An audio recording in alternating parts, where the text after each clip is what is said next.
Bonjour tout le monde, c'est le capitaine Grammaire pour la 6e capsule. Aujourd'hui, quelque chose de vraiment pratique. Le printemps est arrivé. Il y a peut-être des gens d'entre vous qui veulent faire leur mise au point de vélo puis qui ne savent pas trop comment. En plus, les magasins qui réparent les vélos sont fermés. Fait que je vais vous montrer comment faire les ajustements de base sur un vélo avant que la saison commence. Il y a 3 ajustements de base qu'on va faire. Premièrement, les freins. Deuxièmement, les vitesses. Puis troisièmement, la hauteur de la selle. L'ajustement des freins. Les freins sont avec 2 manettes, la manette de frein arrière, la manette de frein avant. C'est le même principe pour les 2 manettes. Là, je vais en faire un, c'est le même principe avec l'autre. La manette tire sur un câble qui est à l'intérieur d'une gaine. Nous, il faut juger de la tension du câble. Okay? Fait que là, ici, ce qui arrive, vous voyez ici, il y a un ajustement qui se visse. C'est celui-là ici qui décide de la tension du câble. Fait que on descend la caméra ici, on regarde le frein. Le frein fonctionne bien ici. Il n'y a pas d'ajustement à faire. Il fonctionnait bien l'année passée, il fonctionne bien cette année.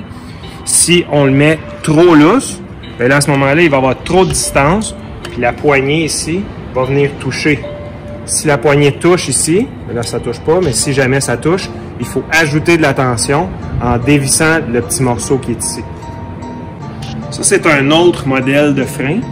Un modèle à cantilever, c'est-à-dire que c'est juste 2 câbles qui tirent équitablement sur le frein. C'est exactement le même principe. On a un petit modèle ici, une petite vis qui s'ajuste pour visser et dévisser. Et c'est ça qui ajuste la tension du câble. Fait que s'il y a trop d'espace entre le frein et la roue ici, quand on freine, là c'est parfait. Mais s'il y en a trop d'espace, on dévisse le petit bout ici, puis ça vient ajuster le frein. Il y a un autre modèle de frein qui existe, c'est de plus en plus à la mode, c'est les freins à disque. Un genre de petite lanière métallique autour de la roue. Moi, je n'avais pas de vélo de ce type-là dans l'inventaire des vélos que j'ai chez nous. Fait que j'ai vu une personne qui en avait un, j'ai filmé. Voici à quoi ça ressemble. Ici, c'est un frein à disque. Puis on a l'ajustement juste ici en arrière. C'est une petite vis qu'on peut visser puis dévisser. Même si c'est un frein à disque, on peut l'ajuster de la même façon. Il y a des petites vis aussi sur les côtés de la plupart des freins qui permettent d'ajuster un petit peu plus en précision. Généralement, on fait faire ça par des personnes qui connaissent un petit peu plus ça. Pour ceux qui ont des vélos avec des vitesses, le deuxième ajustement, on va ajuster les vitesses, ajuster ça pour s'assurer que ça fonctionne bien. Moi ici, j'ai un grip shift, c'est-à-dire ça tourne ici. Et c'est exactement le même principe que les freins. Il y a une petite roulette qui tourne. Elle est juste ici en dessous. C'est la roulette qui ajuste la tension du câble de la vitesse. Fait que si vos vitesses font des bruits quand on pédale, c'est avec cette petite vitesse-là, cette petite vis-là ici, qu'on va visser et dévisser pour ajuster parfaitement la tension du câble.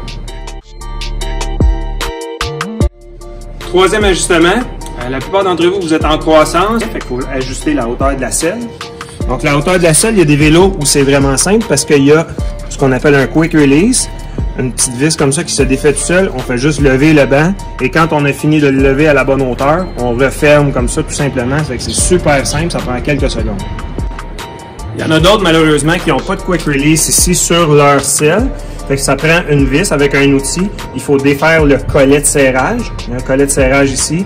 On prend l'outil, on le desserre, on lève le banc, on le resserre. Ça, c'est la hauteur du siège qui va être ajustée directement au goût de la personne là, en fonction de sa nouvelle grandeur. Quand on ajuste la hauteur de la selle, évidemment, le siège va être plus haut. Si on laisse le guidon à la même hauteur, ça veut dire qu'on va être plus penché vers l'avant quand on va être à côté sur les poignées. C'est pour ça qu'ici, il y a un gros écrou. Okay? Si vous avez des outils, vous êtes capable de le desserrer. Okay? Celui-là ici, le gros qui est là. Donc, on le desserre et on va avoir la possibilité de lever les poignées pour que le niveau soit plus horizontal et non en angle comme ça.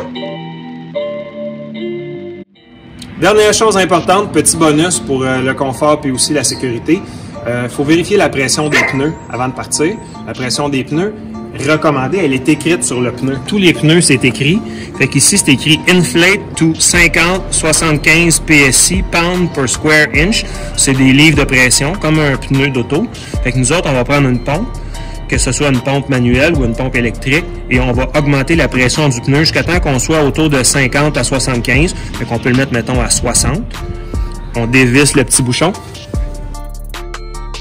On installe la pompe. Et on regarde l'indicateur de pression jusqu'à temps que ça soit autour de 60 livres. Ensuite, on arrête de pomper, on remet le bouchon et on est prêt à partir. J'espère que ça va vous avoir permis de faire un bon ajustement de votre vélo et surtout que ça va vous donner le goût d'en faire. Pendant les périodes de confinement, c'est important. Je vous donne souvent des messages pédagogiques pour garder votre tête en forme, mais c'est également important de garder votre corps en forme. Faites du vélo, prenez des marches, allez dehors, c'est important. Restez en forme dans notre corps et dans notre tête, ça fait en sorte qu'on est plus en équilibre, puis on est plus de bonne humeur dans nos journées. Je vous souhaite une excellente fin de journée. Merci beaucoup. À la prochaine.